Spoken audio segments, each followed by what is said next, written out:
Congressman Adams, it's good to see you.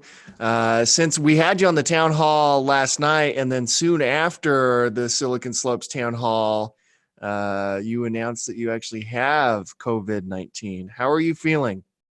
I'm honestly feeling pretty crappy. It's just, it starts off pretty mild. In fact, so my symptoms started on Saturday, where I had Saturday afternoon, evening. I just didn't feel good. I had a little bit of aches, temperature about 100 degrees, but it was pretty mild. So I just went to bed early and thought I'd sleep it off and wake up in the morning and see how I felt. But when I woke up on Sunday morning, I was still feeling sick. So I talked to a doctor at that point and decided to, based on the doctor's advice, it did say that probably my symptoms didn't warrant testing, but that I should isolate myself and let it play out and see if it got worse. And so um, I stayed at home Sunday, Monday. It was Monday night into Tuesday morning that it really got bad. And I got to where my chest was constricted. It felt like it was hard to breathe. I couldn't take deep breaths, and I had a fever of almost 103, and Wow.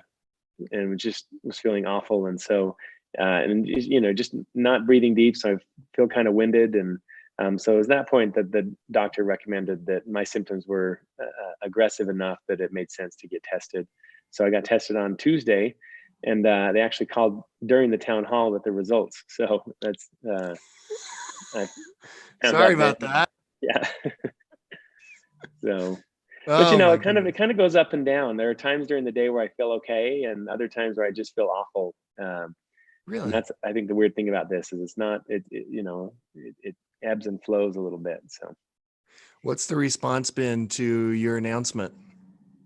I think there are a lot of people who are concerned. Who I meet with a lot of people, and are worried that maybe they've been exposed. Um, People who my wife or my kids had contact with are concerned, and I guess I should take the opportunity to put some people at ease. What doctors are telling me is that I was essentially contagious on Friday, March, that would be the 13th. And so anybody who met with me before then is at very low risk of any exposure. I didn't develop symptoms until Saturday afternoon, evening. And so, Fridays, and I was in DC on Friday. I caught an early morning flight back Saturday morning. So I'm notified the airline to let anybody there know that I was contagious and on a flight. And I'm worried about that. But I think that, I had no way of knowing that I was about to come down with symptoms. But and the other thing is, people aren't really at risk if my family, they tell me my family probably will get it, but they don't have any symptoms right now. So anybody who has had contact with my family is at very low risk of getting it as well from them. Um, and we've now completely isolated within our home and aren't going out. So we don't want to spread it to anybody and contribute to building the momentum of this nasty virus. Do you have any sense for how you got exposed to it? I don't. So they say that from exposure until you're asymptomatic, it's anywhere from 2 to 14 days. And so, my life, I'm on an airplane. My job requires me to be on an airplane a couple times a week. I meet with people who have been on airplanes. And so I'm right out in the heart of probably a high risk of exposure to begin with. And, so I've got to be careful with that. But we don't know at that point. Nobody that I know has said that have come down with it. So I read online that average time to diagnosis is about 5 days. So it's anywhere from 2 to 14, but the average is about 5. So, that puts me on an airplane flying to DC last week. So that's a guess. How are you feeling about testing? Are we doing a good enough job getting enough tests? Obviously, we're not. How do we solve that problem? We are not doing a good enough job on testing. And so take my circumstances, for example. I, fortunately, I have a job where I can self quarantine. And at the slightest onset of symptoms, I stayed at home.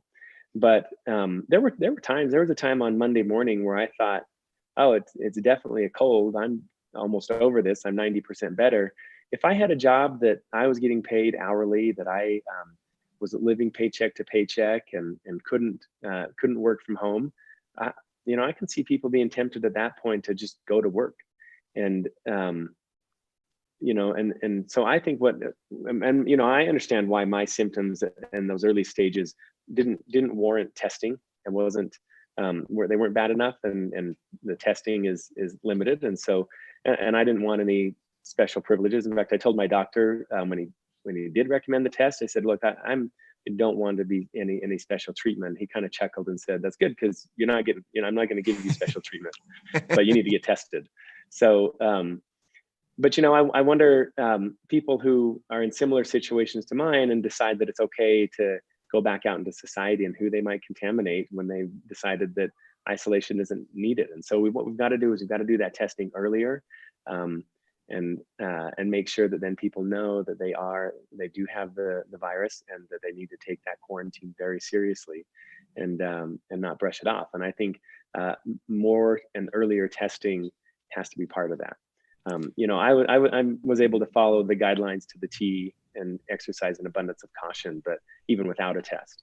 But others may not have the luxury of doing that. And so I think we've got to get more testing. I'm so happy to see that it feels like we're starting to solve that bottleneck, that with our own Utah company stepping forward with some testing. But I think we've got to ramp that up quickly. And then I think one of the things you want is, you don't want anyone to ever, if we're trying to slow down the spread of this virus, we don't want anyone to ever avoid getting tested because of money. They can't afford a test, or to avoid staying home because of money, and quarantining themselves because of money. So I think a couple of steps that we've taken as the United States Congress, passing legislation to provide funding so that testing will be free for those who need it. Now, I have insurance, so my insurance pays for it. But if people are on Medicare and Medicaid, they can receive it. If they're uninsured, they will receive a test. They're eligible to receive testing, and there's no copays for the test. So I think that's important, that there's no barrier to someone seeking a test. And then the other thing we did that's important, I think the policy needs some work, but is paid sick leave for people who may be living paycheck to paycheck, to have some assurances that they can take some time off of work, be responsible from the sense of this pandemic, but also still be able to provide for their families, pay their rent. I've also got to ask you about the earthquake that happened yesterday. I mean, a lot of the people affected are in your district, and even, a lot of the people affected are in Salt Lake County, where you served as mayor. I'm sure you've been in touch with local officials, but do you have anything to say to the folks who've been affected by that? It really is a double whammy for Utah. We have simultaneous declarations of emergency here in the Salt Lake Valley. We've seen businesses, especially businesses in the Magna area, that have seen structural damage, serious structural damage to their business. So they've been closed to begin with, and now their buildings are inaccessible. So we're worried about those businesses, and some homes that were damaged. Thankfully, there was no loss of life, but we are concerned about some of the damage that was done to some buildings throughout the Salt Lake Valley. And I think those are serious instances, and we need to hopefully rally around those individuals or businesses that were affected. But it also is a wake-up call for the state of Utah, that it wasn't the big one. It was big, but it wasn't the big one. And I think we do a lot to prepare. There's probably no state better prepared than Utah, but there's still more we can do. How do you think Washington, D.C., our leaders up there in Washington, D.C., are responding to this crisis, the COVID-19 crisis? Do you think they're doing a good job? Well, I think Utah sets a high bar, because I think Utah does an amazing job. And I look at leadership of Governor Herbert and Spencer Cox, how they've pulled together the congressional delegation, Republicans and Democrats, mayors, Republicans and Democrats. And that's just kind of the Utah way of doing things, is they clear the decks and say, we've got a crisis that's not a Republican crisis or a Democratic crisis. And and they clear the decks and they pull us all together, and we work together to rise to the challenge. And so it's it's an honor to live in a state like Utah, where I think we do that. Washington, I think, could learn a thing or two from Utah. I think that we have had some success. So we passed 2 pieces of legislation with bipartisan support. So I'm happy about that. And maybe this is a chance for Washington to continue to relearn, to develop that muscle memory again about how to work together, and it's not about winning the next election. It's about solving and rising to a crisis today. Washington is not good at that. And right now, the globe doesn't have the luxury to wait until the next election. We've got to come together. And we've passed 2 pieces of legislation that I think are significant. There's a big one still looming, which is the economic recovery, economic stability. And this pandemic has put the entire global economy in a precarious position. And so Congress needs to work together, and it's not about Republicans or Democrats. There are going to be ideas that are philosophically more progressive or philosophically more conservative. We cannot let that be something that divides us. We've got to be able to compromise to get something done, because otherwise we will see ourselves spinning deep into a depression, and we can't do that. We have a chance here, but it's a short window to stabilize the economy, to provide some relief, and to get people back to work, to save jobs before they're forever gone. Yeah, we've got to think about the COVID-19 pandemic and the health of, all Utahns and everyone, around the country and around the world, of course. But something that's going to have just as big of an impact, it seems, is the economic impact that people are going to face from this, the jobs that are going to be lost, the unemployment numbers that are going to rise. We're seeing what's happening with the stock market right now. What do you think of Senator Mitt Romney, also, another Utah guy? What do you think of his proposal to get checks in the hands of all Americans now? My office is working with, or talking with Romney's staff on that. And I think it's a good idea. I'm trying to learn more about it and assess, if that's something that I'm going to get behind. But I first of all, I think that's exactly what we want to see as a country right now, is we want to see people across the political spectrum throwing out bold ideas. One of the criticisms I've heard of Romney's proposal is not everybody needs $1,000. My job and my paycheck is secure. I don't need it. Other people need maybe more. But I think there was Romney's response, not to put words in his mouth because I haven't spoken to him directly about this, but the response would be that it'll take us months to come up with a proposal that very bureaucratic, in that people need relief that now, gives and it so to some and doesn't give it to others. And how do you define that? And what income level are we talking about? That's a challenge. Months down the road, and the economy's just gone off the cliff. And so that's kind of the things that I'm thinking through. I want to praise him for really stepping up and showing leadership, throwing out bold ideas, and really, I think, started putting the dialogue in the right direction. I think that's so important, and he should be commended for that. His idea is getting a lot of traction. Whether or not it ultimately becomes part of the bill or not, he's shown leadership, and he should be commended for that. Well, it seems like the White House has certainly been receptive to the idea, and they're working towards that. Talk about, and I don't want to make this political, but on the White House leadership front, on President Trump's front, do you think now, let's forget about what yesterday? Do you think now they're responding to it the right way? It seems like now they are taking it seriously. And I don't want to get political about it, but it is in a problem like a pandemic, where the problem is exponential. Early days matter a lot. And so, we are going to be playing catch up for a long time of the slow response. I would like to see the White House continue to impress upon people how serious this is. This is not a hoax. It is not less bad than the flu. It is very serious. Trust me, I've had the flu, and I've had this, and I'm healthy. I think, I don't anticipate being hospitalized, although there've been some rough nights. But this is really serious.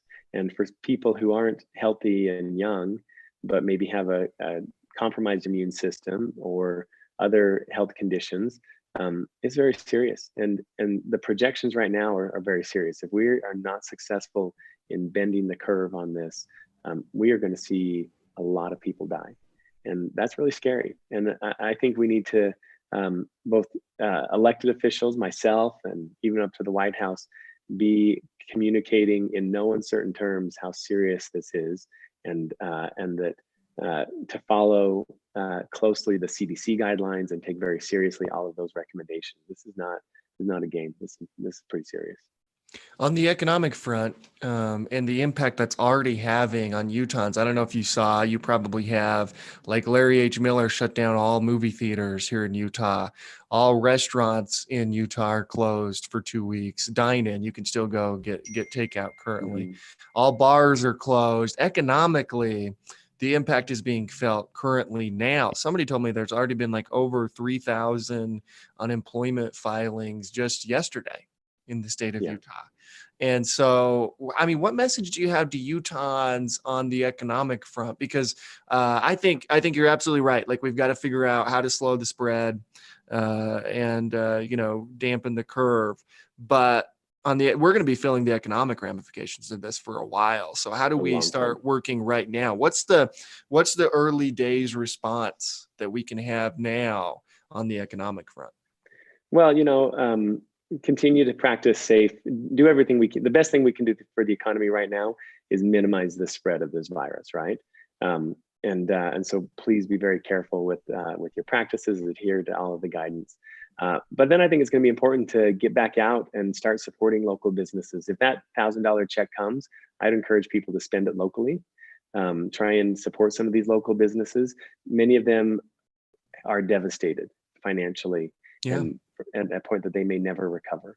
And I voted, and we've passed legislation that provides some interest-free loans, some small business loans for some of these entities that'll help them get back on their feet. We may need to do some more grants, Main Street type grants. Employees, many of these employees, it's not just the small businesses, but think of the employees who aren't working now, aren't able to pay rent. I don't know if they're able to put food on the table, don't have a lot of savings. They're going to be devastated too. So let's do everything we can to get the economy going again. I'm going to look to, as soon as I can responsibly leave my house, try to support some of our local businesses, do some dine out. I think my family will be ready to move off of cup of noodles here by the time we're able to leave the house and start supporting some of our local businesses. And I think that's going to be important to emerge from this and try to move forward. And what is the time frame for you? It's 14 days, right? You have to quarantine for 14 days, and then you have to have 2 tests that are negative, and that's when is that what it is? Is that what just for those who I don't know if they do come in the 2 contact with tests us? anymore. Okay. I think in the early days when we were trying to contain it, that's what they were doing. But now that containment is no longer a realistic goal, it's slow to spread. So just on the phone with public, everybody who, I didn't know this, but everybody who comes down with it gets flagged in the system, and they come and they work up a case on it. So they want to know everybody who I talk to. They're notifying them. They're building out this profile. But so what this public health person was telling me is that I should start feeling better by the weekend. I still may be contagious for up to 7 days, so I will remain strictly quarantined in my home for another week, and then I'm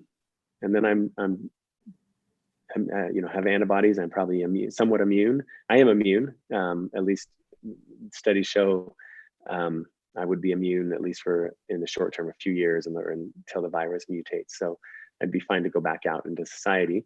They said that my family almost certainly will get it. So they're expecting to start showing symptoms, almost any day.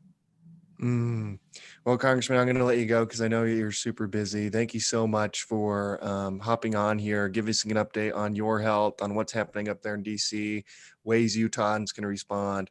I really appreciate it. Get feeling better. We'll be in touch soon. Thank you, Clint. Thanks.